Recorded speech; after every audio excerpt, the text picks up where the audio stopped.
I confess, I have not watched a lot of movies lately. I especially have been giving the latest slate of superhero movies a miss because... Hello, Sherlock. Would you like to go outside?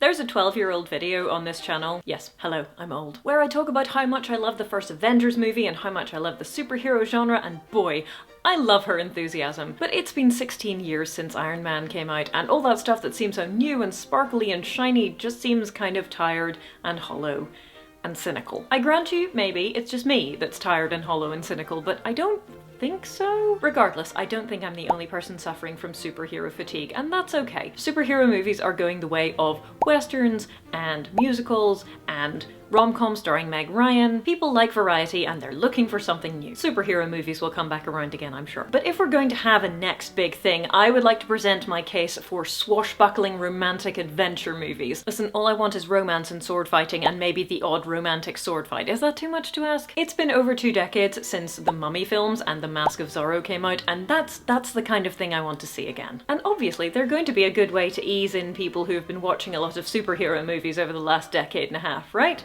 Because you've got the banter and the excitement and the adventure and the danger and the action scenes, but maybe you could dial down that insane budget just a little bit, or just put some more of it towards making it a period piece rather than having lots of computer-generated things. You could have computer-generated period things, I suppose, but why not set it in the 1920s, or the 1890s, or the 1950s, or heck, the 1980s? That's 40 years ago at this point.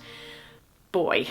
You could even set it in a fantasy world that's not representative of any particular historical period. Side note, yes, I probably will end up publishing this book and moving over 100 miles within a 2-week period. Pray for me. Other side note, when you add up paperback pre-orders plus digital pre-orders, the number is now over 9,000.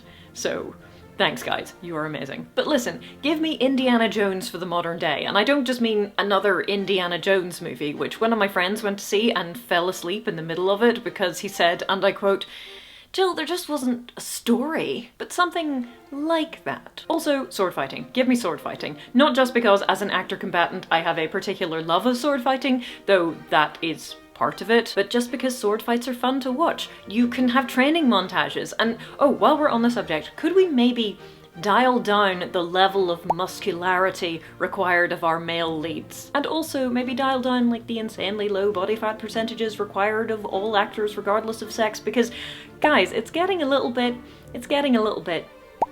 yeah, who is this for? Like, Henry Cavill is a very attractive man, okay? But I don't think that we need to deny him water for several days so that his abs look like his skin has been shrink-wrapped to them. Are we trying to appeal to heterosexual women here? Because if we are, listen, he's already got a very attractive face. He's already fit. You don't just have him roll up his shirt sleeves and in some other scene have him wear a cozy sweater. We should not be encouraging people to not drink for several days so that their abs look 10% better. I don't think the payoff is really worth it. And if they're not meant to be like superhuman, that is another good reason that we could like dial down the insanity of the requirements, because otherwise everybody gonna be on steroids.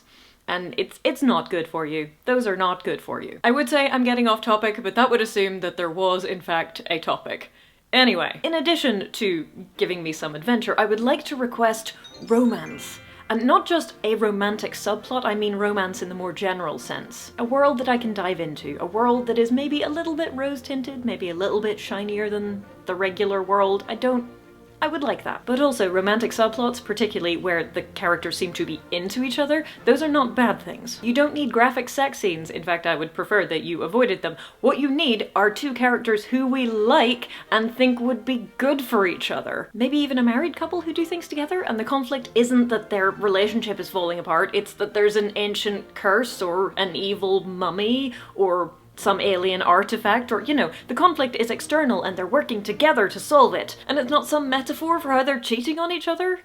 Please? I just want something fun and funny without being cynical, and romantic in the general sense. Though if there's a romantic subplot, I would not object to that either. At this point, I would like to request things which fall into this mold. Preferably movies or books. I do have Netflix, but streaming services. I don't like subscriptions, okay? I don't like subscriptions. Have you seen anything, recently or otherwise, that made you think, oh yeah, I know what you're talking about. Things like that. Or if my pitch for romantic swashbuckling adventure movies doesn't appeal to you, what do you think the next big money-spinning movie genre should be? Leave an answer in the comments and we can have that discussion. Awesome. On a completely unrelated note, thank you to everyone who has been sending Sherlock well wishes. He was not well at all last week, but he is starting to feel better. He just went outside, which would have been unthinkable last week. I would not have let him out of my sight, so let me go and see if I can get him. He's not very happy about being held. I'm sorry, Sherlock, I'll put you down. Come on. He's almost 15, so he is quite elderly for a cat, but, you know, he's doing okay. Anyway, thank you for watching, and I'll see you soon.